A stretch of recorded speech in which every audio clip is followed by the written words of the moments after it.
बताओ तुमको मैं ज्यादा प्यारी हूँ या फिर ये दारू? ये भी कोई बोलने वाली बात है, दारू प्यारी है? वाह मेरे दारूबाज पति, वाह।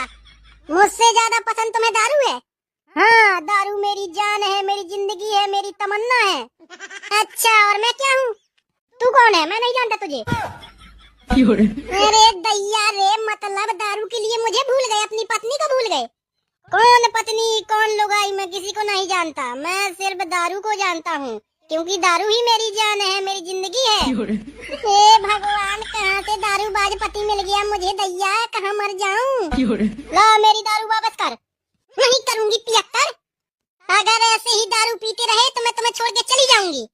जहाँ जाना है तू जा, कल जाती हो तो आज चली जा, बस मेरी दारू मेरे साथ है। तू बेवफा हो सकती है, तू धोखेबाज भी हो सकती है, लेकिन दारू मेरी कभी धोखेबाज नहीं हो सकती। ये मेरे